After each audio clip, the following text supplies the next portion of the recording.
खासकर बच्चों में जो तेल डालने की हैबिट्स होती है ये बहुत ही नुकसानदायक होती है।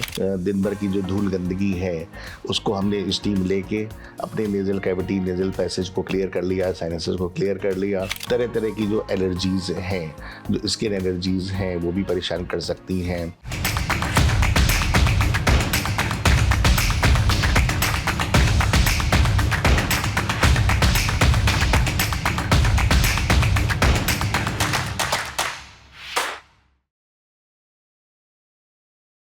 बारिश की फुहारें हों, हाथ में गर्म चाय हो और दिल करे कि बस भीगते जाएं, है ना? नहीं? अरे ऐसे कैसे नहीं? लेकिन तभी गले में खराश, कानों में दर्द, नाक बह रही है और तब समझ आता है कि सिर्फ दिल ही भीग गया, शरीर ने तो हार मान ली। तो जनाब, मॉनसून के इस रुमानी मौसम में जहां एक और भीगने का मज़ा है, वहीं दूसरी तरफ छींक, खांसी और इन्फेक्शन का भी तड़का है। लेकिन घबराइए नहीं, क्योंकि आज हम लाए हैं डियर डॉक्टर, जहां आपको मिलेगा हर सवाल का मजबूत इलाज। तो आज हमारे साथ हैं GSVM मेडिकल कॉलेज के जाने माने senior ENT specialist. So doctor साहब, हम लोग आज ENT को लेकर बात करेंगे। तो जब बारिश के मौसम में अगर चीज़ों को देखें तो बहुत कॉम्प्लिकेटेड हो जाती हैं चीज़ें। तो यहाँ पर डॉक्टर साहब, मेरा जो पहला सवाल है वो ये है कि बहुत से लोग बारिश के मौसम में स्पेशली छींकने की शिकायत करते हैं कि उनको बार बार भीग जाते हैं, तो छींकने की प्रॉब्लम हो जाती है उनको। तो क्या इस तरह की प्रॉब्लम सिर्फ एलर्जी में काउंट होती है या फिर ये किसी बड़े प्रॉब्लम का साइन हो सकता है? बेसिकली जो बारिश का सीज़न है उसमें ह्यूमिडिटी बढ़ने की वजह से कॉमन इन्फेक्शंस और एलर्जी के बढ़ने का चांस ज़्यादा रहता है। उसमें हमारा नोज़, साइनसेस, थ्रोट और ईयर, ये हमारे चारों ही जो ऑर्गन्स हैं वो अफेक्टेड रहते हैं ह्यूमिडिटी के द्वारा। और अगर ह्यूमिडिटी ज़्यादा है तो कहीं ना कहीं बैक्टीरियल इन्फेक्शंस और फंगल इन्फेक्शंस की भी होने का चांस ज़्यादा रहता है।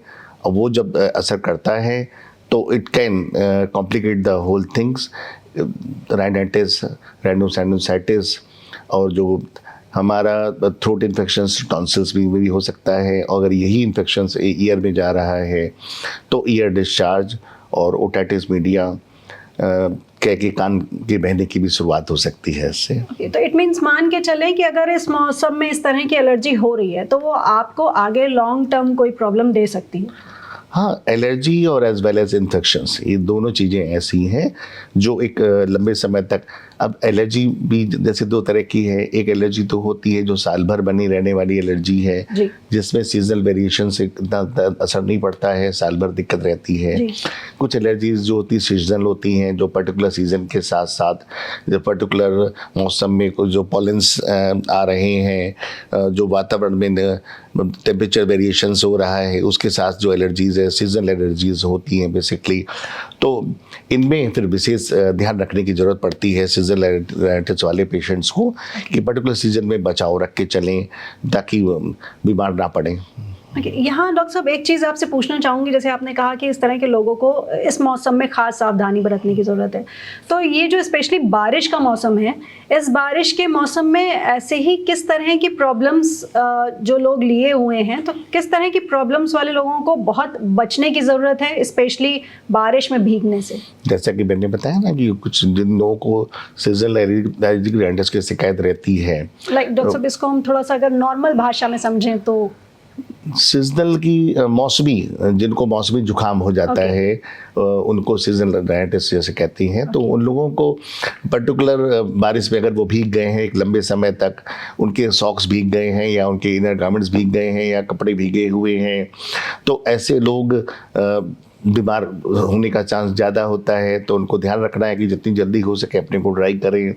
अगर बाल भीगे हैं तो बालों को भी जितनी जल्दी ड्राई करें।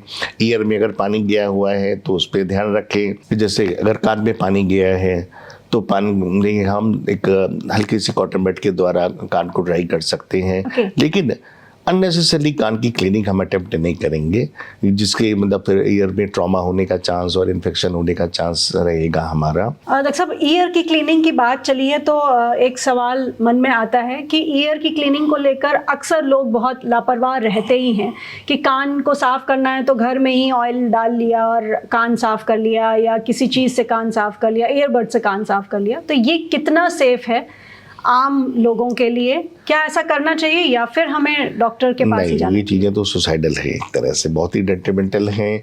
चाहे हम ईयरबड से कान साफ अननेसेसरली कर रहे हैं या हम कान में तेल डाल के कर रहे हैं, खासकर बच्चों में जो तेल डालने की हैबिट्स होती है ये बहुत ही नुकसानदायक होती है। इसमें फिर तरह तरह के इन्फेक्शंस और फंगल इन्फेक्शंस भी होने का चांस रहता है। तो इन चीज़ों से तो बहुत ही बचना चाहिए। सेल्फ क्लीनिंग, और मैं तो ये कहूँगा कि भाई आसपास के गली मोहल्ले के डॉक्टरों को भी दिखा के कभी कान नहीं साफ कराने चाहिए, क्योंकि उन्हें उतनी जानकारी नहीं होती है कि भाई कान को कैसे साफ करना है, कैसे नहीं करना है। तो हमेशा एक बहुत ही, कान एक नाजुक अंग है, तो एक ENT स्पेशलिस्ट को दिखाकर ही कान साफ कराएं। और वैसे भी बिलीव मी 85% लोगों को कान साफ करने की ज़रूरत नहीं होती है। कान को अपने आप ऊपर वाले ने ऐसा सिस्टम बनाया है कि 85% लोगों के कान अपने आप साफ होते रहते हैं, अपने आप गंदगी निकल जाती है। केवल 15% लोग ही ऐसे होते हैं कि जिनके अंदर कान की गंदगी के बाहर आने की टेंडेंसी नहीं होती, तो उन लोगों को कान साफ कराना पड़ता है। तो लेकिन वो ENT सर्जन को दिखा के, ENT स्पेशलिस्ट को दिखा कर ही अपने कान साफ कराएं तो बेहतर होगा। इट मीन्स हम मान के चलें कि कोई ऐसा ड्यूरेशन नहीं है कि एक नॉर्मल इंसान को इतने फेज में अपने कान की क्लीनिंग कराते रहना चाहिए। जिन लोगों के अंदर मैंने बताया ना टेंडेंसी है, वैक्स जमने की टेंडेंसी है, उनको मोटे मोटे तौर पे हर 6 महीने पे एक बार ENT सर्जन्स के विजिट कर लेनी चाहिए, ताकि हल्की फुल्की गंदगी को भी उसको साफ होता रहे। खासकर बच्चों में बहुत ज़रूरी होता है साफ करना। बच्चों अगर कान में गंदगी है और वो बच्चे फिर पूरी तरीके से सुन नहीं पाते हैं, अपने क्लास में जो टीचर पढ़ा रहे हैं, अपने आसपास के लोगों की बातें उतनी अच्छी नहीं सुन पाते हैं। वो लर्निंग फेज होता है बच्चों का। अब लर्निंग फेज में अगर बच्चा कोई बात प्रॉपर सुन नहीं पाएगा तो वो समझेगा कैसे, वो कैसे सीखेगा? तो वो धीरे धीरे ये हो जाता है कि बच्चा उसका इंटेलिजेंस कम है, बच्चा डफर है। तो एक छोटी सी कमी उस बच्चे को अल्टीमेटली जो है वो ज़िंदगी भर परेशान कर सकती है। तो ऐसे में बच्चों के कान साफ होते रहें, ENT सर्जन्स को दिखा के, तो ज़्यादा बेहतर रहता है। ओके डॉक्टर साहब, वापस आते हैं थोड़ा सा अपने बारिश के मौसम पर। तो डॉक्टर साहब, माय नेक्स्ट क्वेश्चन इज़ कि बारिश के बाद जो गीले जूते या कपड़े होते हैं, इनको देर तक पहनने से भी क्या कान, नाक और आंखों में इन्फेक्शन का कोई खतरा बढ़ सकता है? जैसे मैंने बताया कि जब ह्यूमिडिटी या अगर सीलन ज़्यादा है तो ऐसे में फंगल इन्फेक्शंस का भी और बैक्टीरियल इन्फेक्शंस का भी चांस रहता है। और तरह तरह की जो एलर्जीज़ हैं, जो स्किन एलर्जीज़ हैं, वो भी परेशान कर सकती हैं। कान में ही अगर पानी चला गया, कान में वैक्स ऑलरेडी मौजूद है, ऐसे में वो जो अंदर ट्रैप हुआ पानी अल्टीमेटली बैक्टीरियल ग्रोथ को भी जन्म दे सकता है, फंगस को भी जन्म दे सकता है। वो चीज़ें आगे बढ़ के हमारे जो ईयर ड्रम है उसके लिए भी नुकसानदायक साबित हो सकती हैं, जिससे कि ओटाइटिस मीडिया, जिसको कान का इन्फेक्शन कहते हैं, कान के बहने की शुरुआत होती है। कई बार ज़्यादातर मतलब लोगों में शुरुआत कान के बहने की बरसात के मौसम में ही होती है। तो वो अगर परफोरेशन हो गया, और कई बार वो परफोरेशन अपने आप नहीं रिजॉल्व करता है, नहीं डॉक्टर को दिखाया, नहीं प्रॉपर ट्रीटमेंट लिया, तो फिर वो ज़िंदगी भर परेशान करता है। ज़िंदगी भर फिर जब जब पानी जाएगा, किसी भी मौसम में जब जब पानी अगर कान में गया, देखिए ईयर ड्रम जो होता है एक तरह का बैरियर होता है जो एक्सटर्नल एटमॉस्फेयर से आपके मिडिल ईयर को और अंदर के इनर ईयर और ब्रेन को सेफ रखता है, सिक्योर रखता है। अगर उसमें परफोरेशन हो गया तो आपका कान एक तरह से एक्सटर्नल इन्वायरमेंट के लिए एक्सपोज्ड हो जाता है, तरह तरह के इन्फेक्शंस के लिए। और जो कोई भी वातावरण में परिवर्तन होंगे तो वो आपके अंदर तक इफेक्ट कर सकते हैं। तो ऐसे में कहीं ना कहीं मतलब फिर उस परफोरेशन को हील करना और फिर या उसकी में ग्राफ्टिंग करके, उसको सर्जरी करके उसको ठीक करना बहुत ज़रूरी होता है। ओके सो डॉक्टर साहब, अगर मान के चलें कि इस मॉनसून के मौसम में हम सिर्फ ईयर नहीं, पूरे ENT की बात करें कि ईयर, नोज एंड थ्रोट, तो इन तीनों चीज़ों को सेफ रखने के लिए क्या क्या टिप्स आप देंगे? अब जैसे बारिश के मौसम में हम आए हैं, भीग के आए हैं, तो सबसे पहले तो अपने को ड्राई करें। जितनी भी वातावरण में आसपास की चीज़ें हैं जहाँ से ह्यूमिडिटी आ सकती है, जहाँ से मॉइस्चर आ सकता है, उन चीज़ों से हम बचें। और घर लौट के आए हैं शाम के समय तो स्टीम इनहेलेशन बहुत ही रामबाण कारगर साबित होता है कि आप दिन भर की जो धूल गंदगी है उसको हमने स्टीम लेके अपने नेजल कैविटी, नेजल पैसेज को क्लियर कर लिया, साइनसेस को क्लियर कर लिया, तो हम विभिन्न प्रकार की एलर्जी से भी बच सकते हैं, इन्फेक्शन से भी बच सकते हैं, और हल्की फुल्की राइनाइटिस और जो फेरिंजाइटिस वगैरह अगर हो भी रही है तो केवल स्टिमुलेशन से ही हम उसको बच सकते हैं। और उसके अलावा एक प्रॉपर हाइड्रेशन बहुत ज़रूरी है। और पर ऐसे में डाइट भी बहुत इम्पॉर्टेंट है। अगर हम प्रॉपर डाइट ले रहे हैं, ऐसी डाइट ले रहे हैं जो हमारी इम्यूनिटी को बढ़ा रही है, हमारी बॉडी को स्ट्रॉन्ग रख रही है, तो विभिन्न प्रकार के इन्फेक्शन से हम बच सकते हैं। खासकर बच्चों में जो बच्चे फास्ट फूड्स लेते हैं या बच्चे जंक फूड्स लेते हैं तो उनकी इम्यूनिटी उतनी अच्छी स्ट्रॉन्ग नहीं होती है, उस पर जल्दी इन्फेक्शन होने का चांस होता है।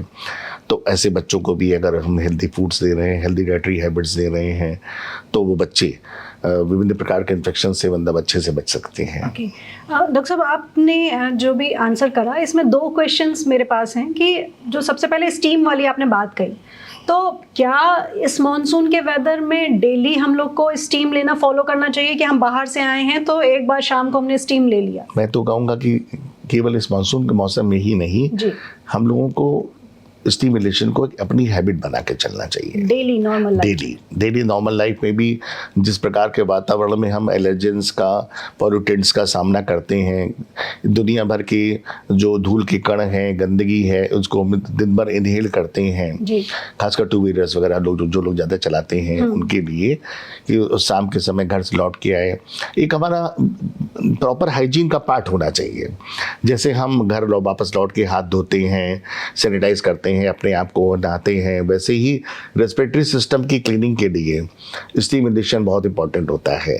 जैसे पुराने ज़माने में जलनेती प्रक्रिया होती थी, तो जलनेती तो आसानी से नहीं आदमी कर सकता है बिना किसी प्रॉपर गाइड के या किसी मतलब शिक्षक के, लेकिन स्टीम हम आराम से ले सकते हैं। स्टीम तो जब उबलते हुए पानी में 2 मिनट के लिए हमने उसमें सांस ले ली तो हमारा पूरा रेस्पिरेटरी पैसेज क्लियर हो गया, पूरा हमारा जो है इवन जो रेस्पिरेटरी सिस्टम है अंदर तक, थ्रोट भी कोई भी गंदगी से और बाकी बैक्टीरिया वगैरह से हमारा मुक्त हो सकता है, और इसमें कोई प्रॉब्लम भी नहीं होनी चाहिए। और ये प्रक्रिया अगर हम रेनी सीजन में भी कर रहे हैं तो वेल एंड गुड, बहुत ही अच्छा रहेगा। और ये स्टीम लेने का प्रोसेस कितने ड्यूरेशन का होना चाहिए, लाइक आधा मिनट और 1 मिनट? ऐसा कुछ स्पेसिफिक नहीं है, आप 2.5-3 मिनट 4 मिनट वो ये अपने ऊपर है कि जितनी देर आप इजली ले सकते हैं, कंफर्टेबली ले सकते हैं। नॉर्मल वाटर, उसमें हमें कोई भी कुछ भी नहीं ऐड करना है, उसमें कुछ भी ऐड नहीं करना है, सिंपल बस नॉर्मल वाटर को हम, और ऐसा कोई ज़रूरत भी नहीं है कि हम कपड़ा ढक के कर रहे हैं, चूँकि मौसम गर्म है। कपड़ा ढकने की ज़रूरत पड़ती है जब ठंडा मौसम होता है, तो ठंडे मौसम में जब वातावरण में बहुत ठंडी ठंडी हवाएं होती हैं चारों तरफ, तो उस पर तो कपड़े ढक के स्टीम लेना चाहिए। लेकिन आजकल के मौसम में या गर्म मौसम में आप नॉर्मली भी स्टीम ले सकते हैं। Just inhale from your nose and exhale from your mouth.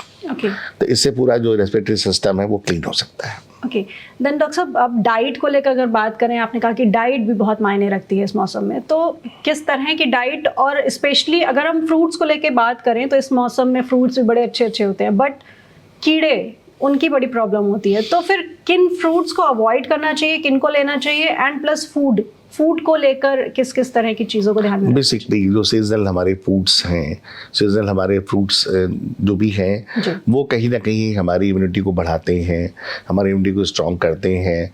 और रही बात कीड़ों की, तो वो तो हम आंखों से देख के ही खाएंगे कि भाई हम अमरूद ले रहे हैं तो बच के खाएंगे, या और बाकी चीज़ें हैं, मैंगोज वगैरह हैं, तो उन चीज़ों को भाई ताज़ा फल लेने चाहिए अपने को, और बहुत ज़्यादा खट्टे फल नहीं लेने चाहिए। बहुत ज़्यादा मतलब हाँ, ऐसा ना हो कि जिसमें मान लो बड़ा इतना खट्टा है कि गले को ही हमारे ख़राब कर रहा है।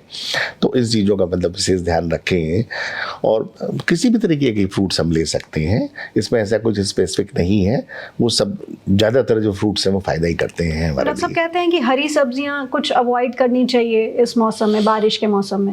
नहीं, ऐसा नहीं है, उसको प्रॉपर आप क्लीनिंग कर लीजिए। इस बारिश के मौसम में चूँकि इन्फेक्शंस का या लार्वी का या गंदगी का चांस रहता है बरसात के मौसम में, तो लेकिन उसको आप प्रॉपरली क्लीन कर लीजिए, प्रॉपरली उनको सैनिटाइज कर लीजिए। और हरी पत्तेदार सब्जियों को अवॉइड तो नहीं करना चाहिए किसी भी सीज़न में, उनका सेवन तो रेगुलर ही करना चाहिए, चाहे वो सैलेड के फॉर्म में हो, चाहे वो अपन सब्जी के फॉर्म में हो, उसको डिसकंटिन्यू नहीं करना चाहिए बारिश में। ओके डॉक्टर साहब, अब आइज़ को लेकर अगर हम बात करें तो बारिश में भीगने पर अक्सर होता है लोगों को आइज़ में रेडनेस और जलन वाली चीज़ें होने लगती हैं, तो क्या ये बारिश से कनेक्टेड है? बारिश से भी कनेक्टेड है, और ये कहीं ना कहीं एलर्जीज भी रहती हैं, विभिन्न प्रकार की जो एलर्जीज हैं और तरह तरह के एलर्जेंस के द्वारा।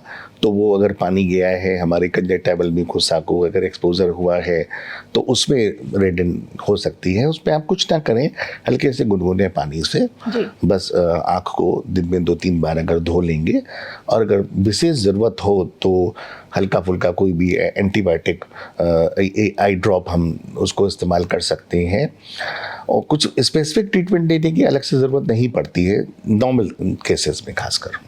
ओके डॉक्टर साहब, छोटे बच्चों की अगर हम बात करें तो उनकी इम्यूनिटी थोड़ी सी वीक होती है, और जिन बच्चों की थोड़ी ज़्यादा वीक है उनको लेकर इस मौसम में क्या सजेस्ट करेंगे आप कि लाइक स्कूल से आ गए हैं, वो भीग गए हैं या नहीं भीगे हैं, तो क्या क्या सावधानियां रखनी चाहिए? नहीं, जैसे मैंने बताया कि भाई बच्चा अगर भीगा है या बच्चा नमी के एक्सपोजर में है तो जितनी जल्दी हो सके उसको हम ड्राई करेंगे, उसको कपड़े चेंज करके उसको एक नॉर्मल टेम्परेचर पे बच्चे को लेंगे। और उसके अलावा हम अगर देख रहे हैं कि उसके कान में अगर पानी है तो उसको ड्राई करने की कोशिश करेंगे। उसके अलावा बाल अगर भीगे हैं तो हम उसको ड्राई करेंगे। तो ये यूजुअल प्रिकॉशंस हैं बेसिकली, और खासकर खान पान में बच्चों को हमें विशेष ध्यान रखना है कि भाई बच्चा कोई भी ऐसा फूड ना ले, जंक फूड और जो हमारे फास्ट फूड्स वगैरह होते हैं जिसके सेवन से मतलब बच्चे के पेट भी खराब होने का चांस होता है, इम्यूनिटी भी डाउन होने का चांस होता है, तो उनको यूजुअली अवॉइड करें तो ज़्यादा बेहतर रहेगा। वो हम उसको फ्रूट्स दें, ड्राई फ्रूट्स दें। खासकर हमने देखा है बच्चे ड्राई फ्रूट्स नहीं खाते हैं, तो बच्चों को थोड़ा हैबिट रखना चाहिए। और ख़ासकर इस सीज़न में आइसक्रीम वगैरह कम से कम जितनी हो सके उतने कम से कम आइसक्रीम्स वगैरह का सेवन करें, क्योंकि वैसे ही थ्रोट इन्फेक्शन का चांस ज़्यादा होता है। तो ऐसे में बच्चा अगर आइसक्रीम खाएगा, ज़्यादा आइसक्रीम खाएगा तो सोर थ्रोट होने का चांस, और फिर उसके साथ साथ टॉन्सिलाइटिस होने का चांस। और खासकर छोटे बच्चों में एडेनोइड्स की भी शिकायत का बहुत होती है। एडेनोइड्स बेसिकली एक मास होते हैं जो टॉन्सिल लिम्फॉइड मासेस हैं जो नेज़ोफेरिंक्स में, नाक के पीछे वाले हिस्से में मौजूद होते हैं। ये ज़्यादातर टॉन्सिल्स के इन्फेक्शंस के साथ ही बढ़ते हैं। तो इसमें प्रॉब्लम क्या होती है कि बच्चे की नाक ब्लॉक रहती है, स्टफी नोज रहती है, सांस लेने में दिक्कत रहती है। बच्चा सोते समय रात में मुंह खोल के सोता है, खर्राटे लेता है। यूजुअली बहुत से बच्चों में देखा गया कि बच्चे प्रॉपर सांस नहीं लेते, मुंह खोल के सोते हैं, तो ये एडेनोइडिटिस की शिकायत होती है बेसिकली। इसका जो इलाज है वो दवाओं के द्वारा भी है, नेजल स्प्रे से और बाकी दवाओं से है, लेकिन बहुत सारे एक्सट्रीम केसेस होते हैं जहाँ फिर सर्जिकल ट्रीटमेंट भी इनका ऑप्शंस होता है, खासकर जो एडेनोइड और टॉन्सिलर टिश्यू को निकाल के ठीक किया जाता है।